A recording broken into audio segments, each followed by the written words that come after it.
Sir Revanth Reddy గారి ప్రభుత్వానికి high court అయితే షాక్ ఇచ్చింది సార్.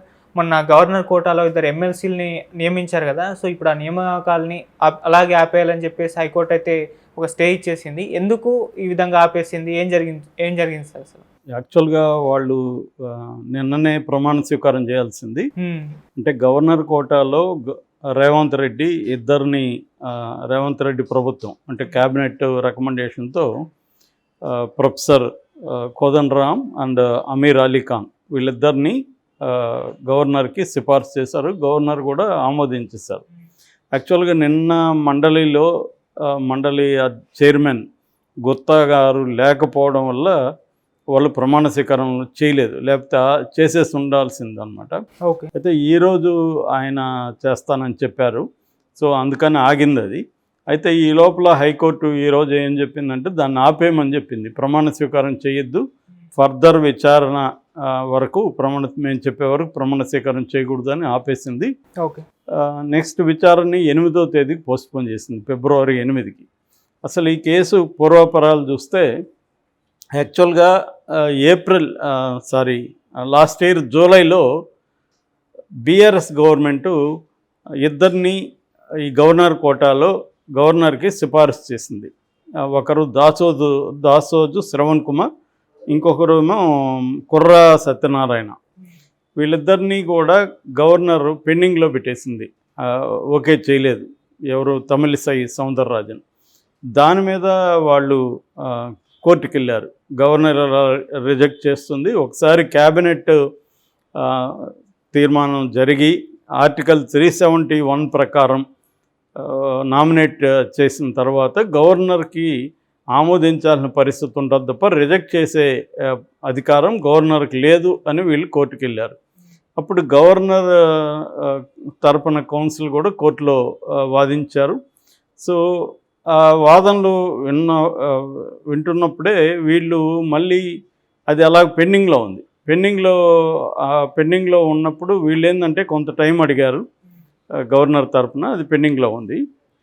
అయితే లాస్ట్ ఇయర్ జూలై 31న మళ్ళీ వీళ్ళిద్దరూ అడిగినట్టుగా ఉంది. సో దీన్ని మీద ఆమె రిజెక్షన్ మీద స్టే ఏముండే అని. కానీ కోర్టు నేను గవర్నర్ నిర్ణయాల్లో జోక్యం చేసుకోనని చెప్పింది, అందువల్ల పెండింగ్ పడిపోయింది. సో ఆమె రిజెక్ట్ చేసింది వచ్చి సెప్టెంబర్ 19న లాస్ట్ ఇయర్ రిజెక్ట్ చేసింది, జూలైలో పెడితే. సో ఇప్పుడు ఏమైందంటే కాంగ్రెస్ పెట్టగానే ఆమె ఓకే చేసింది. యాక్చువల్గా ఆమె కోర్టు తీర్పు రాకుండా ఓకే చేయకూడదు, కానీ ఆమె ఓకే చేసేసింది. దాంతో మళ్ళీ వీళ్ళిద్దరు కోర్టును ఆశ్రయించారు. ఇట్లా పెండింగ్లో ఉంది కదా, గవర్నరు వేరే వాళ్ళని ఎలా ఓకే చేస్తుంది అనేది మా ఇద్దరిది అప్పుడు ఓకే చేసింటే మేము ఇప్పుడు ఉండేవాళ్ళం, అసలు కాంగ్రెస్కి ఛాన్స్ ఉండేది కాదు. సో ఇప్పుడు అప్పుడు గవర్నర్ రిజెక్ట్ చేయడం వల్లే కదా మేము ఇద్దరం ఎమ్మెల్సీలు కాలేకపోయాం. గవర్నర్ రిజెక్ట్ చేసే కాన్స్టిట్యూషనల్ రైట్ ఆమెకి లేదు. ఒకసారి ఆర్టికల్ 371 ప్రకారం గవర్నర్కి పంపించినాక ఆమె దాన్ని ఆమోదించాలి తప్ప రిజెక్ట్ చేసే అధికారం ఆమెకు లేదని వీళ్ళు వాదించారు. అయితే ఈ పిటిషనే అర్హత లేదని చెప్పి అప్పుడు గవర్నర్ తరఫున కౌన్సిల్ 361 ఆర్టికల్ ప్రకారం ఈ పిటిషన్కి విచారణ అర్హత లేదని అప్పుడు వాదించారు. విచారణ అర్హత ఉందా లేదనేది పెండింగ్లో ఉందన్నమాట. పెండింగ్లో ఉన్నప్పుడు ఈమె మళ్ళీ వీళ్ళిద్దరిని ఆమోదించేసరికి మొన్న కూడా కేటీఆర్ విమర్శించాడు.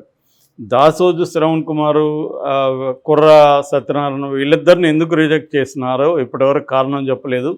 సో ఇప్పుడు ఆమె యాక్సెప్ట్ చేసిన ప్రొఫెసర్ కోదండరాము తర్వాత అమీర్ ఖాన్ కంటే వాళ్ళిద్దరూ అర్హత లేదా వాళ్ళకి వీళ్ళతో కంపేర్ చేసినప్పుడు. దాసోజు శ్రవణ్ కుమార్ తెలంగాణ ఉద్యమకారుడు, ఆయన చాలా సీనియర్ నాయకుడు, ఆయనకు అర్హత లేదని మీరు ఎలా చెప్తారు అనేది గట్టిగానే కేటీఆర్ ప్రశ్నించారు. కానీ గవర్నర్ దేని నుంచి ఏమీ లేదు. ఇప్పుడు హైకోర్టు పెండింగ్లో పెట్టింది. సో మరి ఇది ఒక రకమైన అంటే 2 రాజ్యాంగ వ్యవస్థలకు మధ్య కాన్ఫ్లిక్ట్ అవుతుందా ఏందనేది చూడాలి. ఎందుకంటే గవర్నర్ మీద గతంలో కూడా బీఆర్ఎస్ అనేక బిల్లులకు సంబంధించి సుప్రీంకోర్టు వరకు కూడా వెళ్ళింది. సుప్రీంకోర్టు మళ్ళీ గవర్నర్కి కోర్టులోనే బాలేసి మీరు మళ్ళీ దీన్ని పునఃపరిశీలించండి అమైకబుల్గా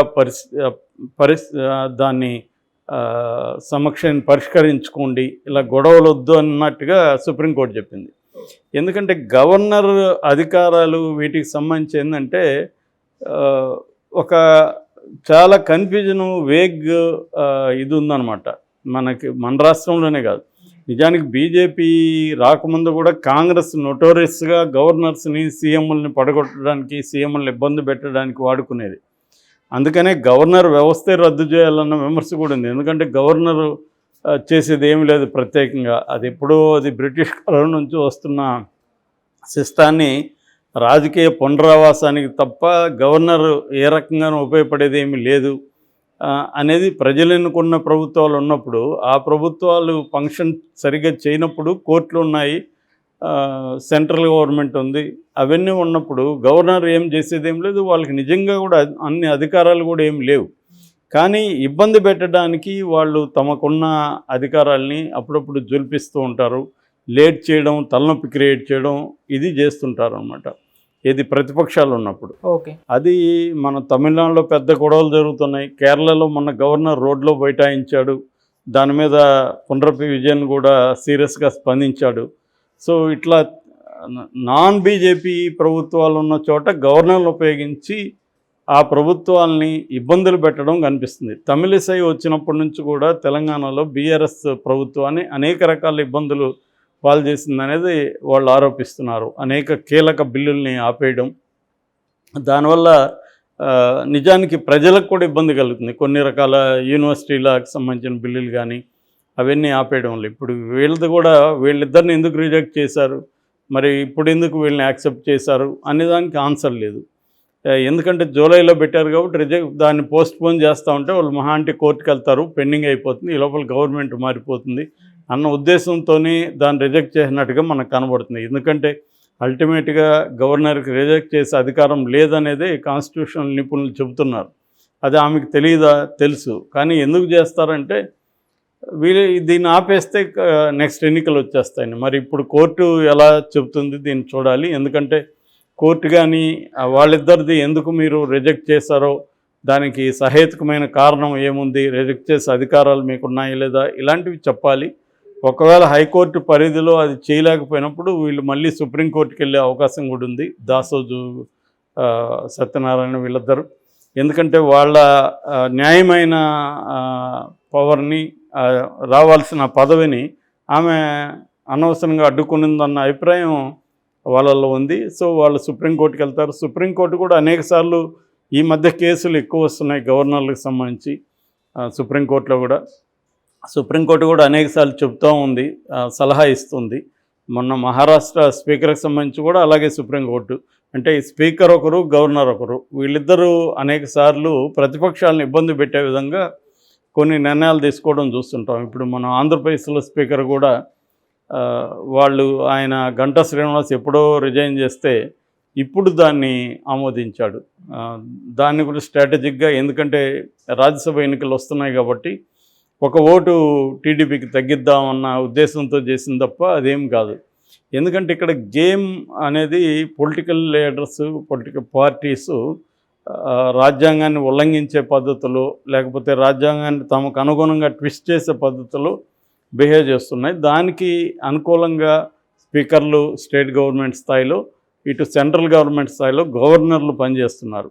సో నిజానికి గవర్నర్లు ఏంటంటే ఏ రాష్ట్రంలో ఉంటే ఆ రాష్ట్ర అభివృద్ధి కోసం కావచ్చు, లేకపోతే ఆ రాష్ట్రంలో ఏదైనా సమస్యలు ఉంటే దాన్ని తమ వంతుగా పరిష్కరించుకోవడానికి ట్రై చేయాలి. నిజానికి ఈమె పొలిటీషియన్ బేసిక్గా, తమిళిసై సౌందరరాజన్, ఆమె బీజేపీ రాష్ట్ర అధ్యక్షురాలు తమిళనాడు. ఆ రాజకీయాల్లో ఆమె సుదీర్ఘకాలం ఉండింది, ఆమెకి తెలియంది ఏమి ఉండదు. కాకపోతే ఏంటంటే ఇక్కడ ఆమె బీజేపీ తరఫున కేసీఆర్ని ఇబ్బంది పెట్టాలనేది ఒక అంశం అయితే, రెండోది వీళ్ళిద్దరి మధ్య ఇగో ప్రాబ్లం కూడా కనబడుతుంది మనకి. కేసీఆర్ కూడా ఆమెను అనేక సార్లు కావాలని హత్య చేయడం, తర్వాత ప్రోటోకాల్స్ని ఫాలో కాకపోవడం, సో ఆమె ఎక్కడైనా ఏదైనా ఫైల్స్ అడిగినప్పుడు కానీ, లేకపోతే అధికారులు రమ్మన్నప్పుడు కానీ కోఆపరేట్ చేయకపోవడం, ఇలాంటిది కేసీఆర్ వైపు నుంచి కూడా కనబడుతుంది.